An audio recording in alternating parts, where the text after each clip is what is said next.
নমস্কার, আপনারা শুনছেন প্রণাম আমি জগৎ জননী থেকে। স্বামী বিবেকানন্দ যেমন তার কথার মাধ্যমে ভারতের যুব সমাজকে উদ্দীপিত করেছিলেন, যাতে ভারতের উন্নতি হয় সেই কল্পনা করে, আর সুভাষচন্দ্র বসু সরাসরি যুদ্ধ করে ভারতকে ব্রিটিশদের হাত থেকে রক্ষা করার সংকল্প নিয়েছিলেন। তিনি এই শক্তি কোথা থেকে পেয়েছিলেন? আসুন আজ শুনে নেওয়া যাক সুভাষচন্দ্র স্বামী বিবেকানন্দকে নিয়ে কি বলেছেন। আর দেরি নয়, শুরু করছি। ছাত্রাবস্থায় এমন একটা আদর্শের তখন আমার প্রয়োজন ছিল, যার উপরে ভিত্তি করে আমার সমস্ত জীবনটাকে গড়ে তুলতে পারবো। সব রকম প্রলোভন তার কাছে তুচ্ছ হয়ে যাবে। এমন একটি আদর্শ খুঁজে বের করা সহজ ছিল না। মানসিক অশান্তি আমাকে ভোগ করতে হতো না যদি আমি ৮-১০ জনের মতো জীবনের দাবিকে সহজভাবেই মেনে নিতাম, কিংবা দৃঢ়ভাবে জীবনের সমস্ত প্রলোভনকে তুচ্ছ করে যে কোনো একটা আদর্শকে আঁকড়ে ধরতাম। কিন্তু কোনোটাই আমি পারিনি। জীবনের সাধারণ প্রলোভনে ধরা দিতে আমি রাজি ছিলাম না। কাজেই সংঘর্ষ অবশ্যম্ভাবী হয়ে উঠেছিল। হঠাৎ সম্পূর্ণ অপ্রত্যাশিতভাবেই যেন সমস্যার সমাধান খুঁজে পেলাম। আমাদের এক আত্মীয় নতুন কটকে এসেছিলেন। আমাদের বাড়ির কাছেই থাকতেন। একদিন তার সঙ্গে দেখা করতে গিয়ে তার ঘরে বসে বই ঘাঁটছি। হঠাৎ নজর পড়ল স্বামী বিবেকানন্দের বইগুলোর উপর। কয়েক পাতা উল্টেই বুঝতে পারলাম এই জিনিসই আমি এতদিন ধরে চাইছিলাম। বইগুলো বাড়ি নিয়ে এসে গোগ্রাসে গিলতে লাগলাম। পড়তে পড়তে আমার হৃদয় মন আচ্ছন্ন হয়ে যেতে লাগলো। প্রধান শিক্ষক মশাই আমার মধ্যে সৌন্দর্যবোধ, নৈতিকবোধ জাগিয়ে দিয়ে গিয়েছিলেন। জীবনে এক নতুন প্রেরণা এনে দিয়েছিলেন, কিন্তু এমন আদর্শের সন্ধান দিতে পারেননি যা আমার সমগ্র সত্তাকে প্রভাবান্বিত করিতে পারে।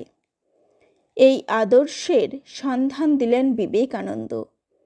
দিনের পর দিন কেটে যেতে লাগলো। আমি তার বই নিয়ে তন্ময় হয়ে রইলাম। আমাকে সবচেয়ে বেশি উদ্বুদ্ধ করেছিল তার চিঠিপত্র ও বক্তৃতা। তার লেখা থেকেই তার আদর্শের মূল সূত্রটি আমি হৃদয়ঙ্গম করতে পেরেছিলাম। মানবজাতির সেবা এবং আত্মার মুক্তি, এই ছিল তার জীবনের আদর্শ। আদর্শ হিসেবে মধ্যযুগের স্বার্থ সর্বস্ব সন্ন্যাসী জীবন, কিংবা আধুনিক যুগের মিল ও বেনথামের ইউটিলিটারিয়ানিজম কোনোটাই সার্থক নয়। মানবজাতির সেবা বলতে বিবেকানন্দের স্বদেশের সেবাও বুঝিয়েছিলেন। তার জীবনীকার ও প্রধান শিষ্যা ভগিনী নিবেদিতা লিখে গেছেন, মাতৃভূমিই ছিল তার আরাধ্য দেবী। দেশের এমন কোনো আন্দোলন ছিল না যা তার মনে সাড়া জাগায়নি। বিবেকানন্দ বলতেন, যে ব্রাহ্মণ, ক্ষত্রিয় এবং বৈশ্য একে একে সকলেরই দিন গিয়েছে, এখন পালা এসেছে শূদ্রের। এতদিন পর্যন্ত যারা সমাজে শুধু অবহেলায় পেয়ে এসেছে। তিনি আরও বলতেন, উপনিষদের বাণী হল নায়ম্মাত্তা বলহীনেন লভ্য, চাই শক্তি, নইলে সব বৃথা।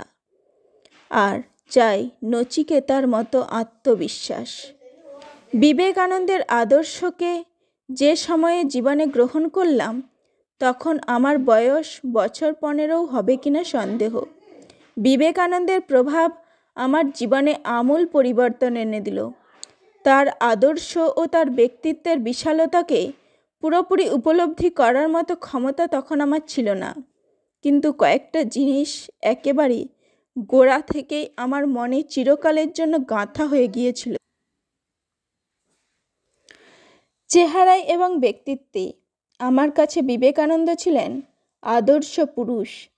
তার মধ্যে আমার মনের অসংখ্য জিজ্ঞাসার সহজ সমাধান খুঁজে পেয়েছিলাম। স্বামী বিবেকানন্দের পথই আমি বেছে নিলাম। যে পরিবেশে আমি মানুষ হয়েছিলাম সেটা মোটামুটি উদার ভাবাপন্ন হলেও অনেক ক্ষেত্রে সমাজ ও পরিবারের বিরুদ্ধে আমাকে বিদ্রোহ করতে হয়েছে। আমার বয়স যখন 14 কি 15, সে সময়কার একটি ঘটনার কথা বলি। প্রতিবেশী, আমার এক সহপাঠী, একদিন আমাদের কয়েকজনকে তার বাড়িতে খেতে বলে। মায়ের কানে কথাটা যেতেই তিনি স্রেফ আমাদের যেতে বারণ করে বসলেন। হয়তো বন্ধুটি আভিজাত্যে আমাদের চাইতে ছোট ছিল, কিন্তু আমাদের চেয়ে নিচু জাতের ছিল বলেই মা আপত্তি করেছিলেন। কিংবা হয়তো বাইরে খেলে অসুখ বিসুখ হতে পারে এমন আশঙ্কাও করেছিলেন। আমরাও বাস্তবিকই বাইরে খুব কমই খেতাম। কিন্তু এক্ষেত্রে মায়ের আপত্তি আমার কাছে অত্যন্ত অসঙ্গত বলে মনে হলো। আমি মায়ের নিষেধ অমান্য করেই নিমন্ত্রণ রক্ষা করতে গেলাম এবং এতে কেমন একটা অদ্ভুত আনন্দও যেন অনুভব করেছিলাম। পরে যখন ধর্মচর্চা ও যোগ সাধনা উপলক্ষে অনেকের সঙ্গে দেখা সাক্ষাৎ করার প্রয়োজন হয়ে পড়ত, অনেক জায়গায় যেতে হতো, তখন প্রায়ই বাবা মার নিষেধ অমান্য করতে হয়েছে।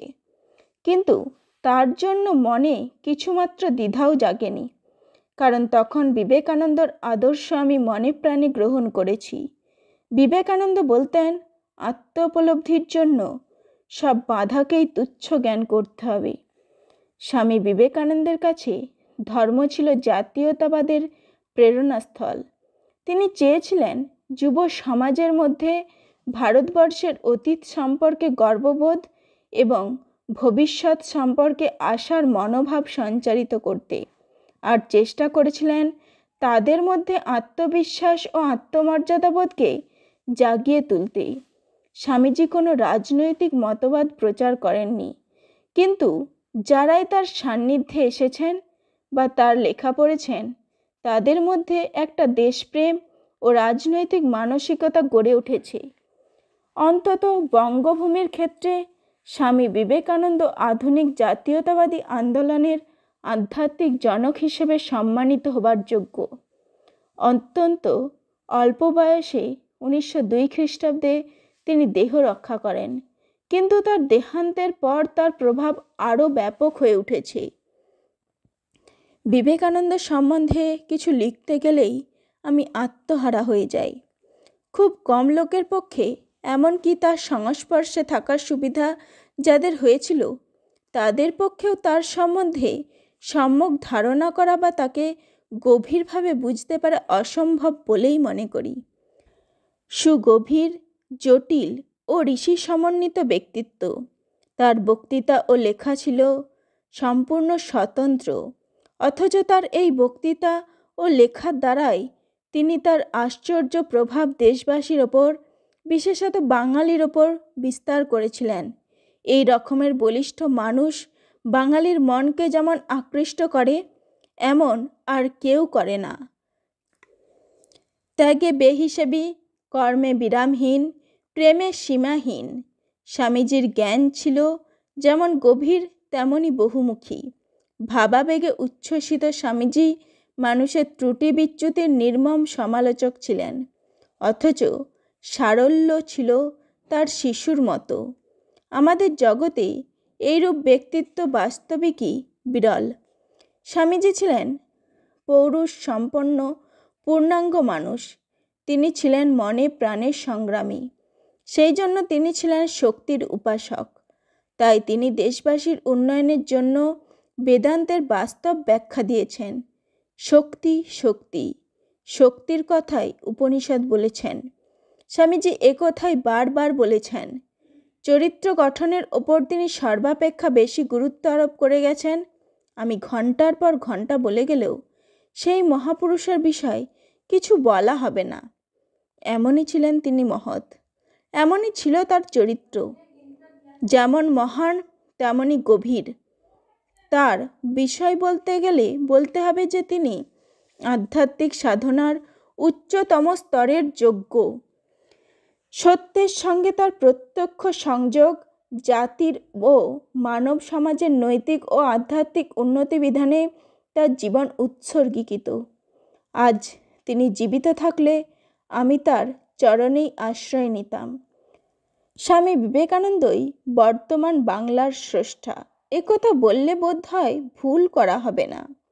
নমস্কার, আজ এই পর্যন্তই।